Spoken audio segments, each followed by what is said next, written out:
পলিটেকনিকে পড়ে diploma engineer হয়ে BSc engineering করার জন্য বিদেশে যাওয়া যায় কি না এবং যদি যায় সেটা কিভাবে, এই বিষয়টি নিয়ে অনেকের মাঝে প্রশ্ন থাকে। সেই প্রশ্নের উত্তর দেওয়ার জন্যই মূলত এই ভিডিওটা। পলিটেকনিকে পড়ে অনেক শিক্ষার্থীকে ইদানিং দেখা যাচ্ছে ইন্ডিয়াতে, চায়নাতে বিএসসি ইঞ্জিনিয়ারিং করতে।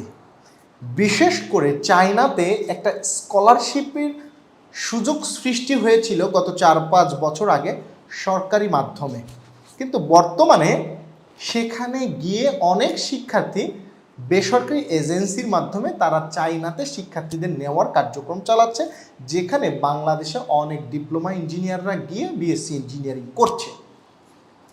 তবে এই দেশগুলোর বাহিরেও অন্যান্য দেশগুলোতে, জার্মানি, মালয়েশিয়া সহ বিভিন্ন দেশে বিএসসি ইঞ্জিনিয়ারিং করতে যাওয়ার সুযোগ আছে।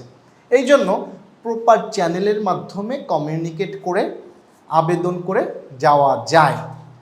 তো আমরা বিদেশে উচ্চশিক্ষা নিতে চাই কি চাই না, এই বিষয়টি আমরা পলিটেকনিকে যখন পড়ব তখন এই পড়াকালীন আস্তে আস্তে করে আমাদের মাঝে সিদ্ধান্ত গ্রো হবে।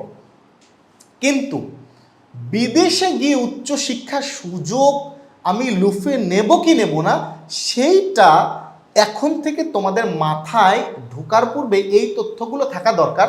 বিদেশে যাওয়া কতজন ব্যক্তির সাফল্য সম্পর্কে আমি অবগত। যেমন ডুয়েটের সাফল্য সম্পর্কে আমরা অবগত, আমরা বলতে পারছি। প্রাইভেট বিশ্ববিদ্যালয়ের সাফল্য সম্পর্কে আমরা যদি অবগত থাকি আমরা সেটা বলবো, তোমাদের যদি জানানো থাকে আমরা সেটা জানাবো। একইভাবে উচ্চশিক্ষা বিদেশে যাচ্ছি, এই বিদেশে যাওয়ার ক্ষেত্রে কতটুকু সাকসেস অর্জন করতে পারছে, কতটুকু শিখতে পারছে, এ বিষয়টা কিন্তু খুব জরুরি। এই জায়গা থেকে আমার কাছে এখনও তথ্য ঘাটতি থাকার কারণে সুনির্দিষ্টভাবে তুলে ধরতে পারলাম না। কেন তথ্য ঘাটতি আছে? কারণ আমি শত শত মানুষকে যেতে দেখেছি, কিন্তু সেই গিয়ে ফিরে আসা মানুষদের সাফল্য দেখি নাই। এখন বাহিরে যখন আমরা যাই তখন বাহিরে যাওয়ার সাথে আবেগের একটা সম্পর্ক থাকে, কারণ একজন কর্মী হিসেবে গেলেও সেখানে গিয়ে ভালো অর্থ উপার্জন করি। কিন্তু যখন আমরা পড়াশোনা করতে যাচ্ছি সেই পড়াশোনাটা বিজাতীয় ভাষায় কতটুকু অর্জন করতে পারছি, সেখানে একটা ব্যারিয়ার আছে। সেই ব্যারিয়ারটা কিভাবে ওভারকাম করব এ বিষয়ে চিন্তা করা দরকার। একইভাবে আমি যেই দেশে যাচ্ছি সেই দেশে গিয়ে আমার কর্মবাজারটা কতটুকু সমৃদ্ধ হবে সে বিষয়ে তথ্য জেনে যদি আমরা যাই, সেই যাওয়ার সিদ্ধান্তটা সঠিক বলে আমি ধরে নেব। এই জায়গাতে তোমাদের কাজ হবে পুরো শিক্ষা জীবনে প্রথম ধাপ হওয়া উচিত ডুয়েটের জন্য নিজেদেরকে প্রিপেয়ার করা। পরবর্তীতে যদি ডুয়েটে চান্স না পাও, প্রাইভেট এবং বিদেশ দুইটা জায়গাতে আসলে তুমি কতটুকু সুযোগ সুবিধা পাবা এটা কম্পেয়ার করা। যেমন বিদেশে গিয়ে যখন তুমি উচ্চশিক্ষা গ্রহণ করছো, এই জায়গাতে একটি তথ্য তোমাদেরকে দিয়ে রাখি, তখন ওই সার্টিফিকেট দিয়ে দেশের বাজারে এসে কোনো সরকারি চাকরিতে চাকরি করার ক্ষেত্রে অনেক ব্যারিয়ার আছে এবং আমি দেখি নাই যে কেউ সরকারি চাকরি করছে। একইভাবে বেসরকারি চাকরির ক্ষেত্রেও খুব বেশি ইফেক্টিভ রেজাল্ট দেখা যাচ্ছে না যারা দেশে ফিরে আসছে।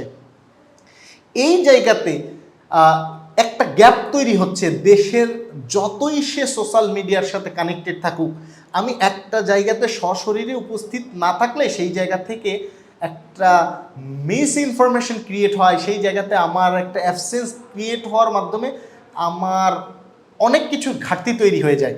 সেই জায়গাতে বিদেশ থেকে দেশে এসে তেমন খুব একটা ভালো করতে দেখা যাচ্ছে না। এখন চায়না বা ইন্ডিয়াতে উচ্চশিক্ষা নিতে গিয়ে সেখানকার চাকরি করার সুযোগ ওই দেশেও খুব কম আছে। তবে আমরা যদি ভিন্ন কোনো দেশে পাস হয়ে যেতে পারি সেই ক্ষেত্রে হয়তো ভালো সুযোগ সৃষ্টি হচ্ছে। অনেকেই আমরা দেখছি এজেন্সির মাধ্যমে তারা হয়তো পেশাটাকে এজেন্সি স্টুডেন্ট নিচ্ছে, এটাই হয়তো তাদের পেশা, কিন্তু সাফল্যের সংখ্যাটা আমার কাছে সুনির্দিষ্টভাবে উঠে আসেনি বিধায় আমিও গবেষণা করছি। যদি গবেষণার মাধ্যমে উঠে আসে তখন আমি এই বিষয়টা তোমাদের সামনে তুলে ধরবো। ভালো হইলে ভালো জানাবো, মন্দ হইলে মন্দ জানাবো, কিন্তু যে বিষয়গুলো আমার সামনে উঠে আসছে আমি তুলে ধরলাম। এই জন্য তোমাদের জায়গা থেকে যেহেতু 4 বছর সামনে আছে, তোমরা যদি স্টেপ বাই স্টেপ তথ্য জানার চেষ্টা করো, আমি বিশ্বাস করি আমার চাইতেও বেশি তথ্য তোমরা পলিটেকনিকে থাকা অবস্থায় সংগ্রহ করতে পারবে।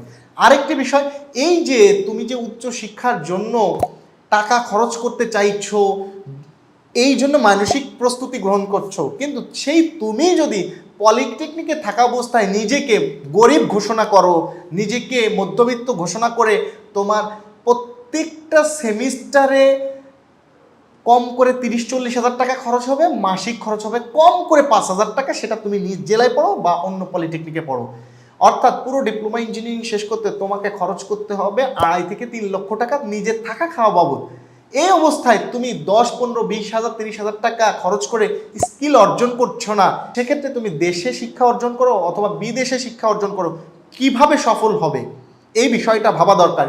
সেই ক্ষেত্রে আমি বলবো যে বিদেশে উচ্চশিক্ষা নিয়ে ভাবনাটা হবে 7ম সেমিস্টারের পরে গিয়ে, এবং এই অবস্থায় তোমার পলিটেকনিকে থাকা অবস্থায় স্কিল অর্জন করার পিছনে তুমি পলিটেকনিকে পড়ার পাশাপাশি জ্ঞান অর্জনের জন্য, সেটা একাডেমিক পড়াশোনা হোক বা তোমার স্কিল্ড বেসিস পড়াশোনা হোক, সেই পড়াশোনার জন্য টাকা খরচ করে হলেও স্কিল অর্জন করা দরকার, কোর্স করা দরকার।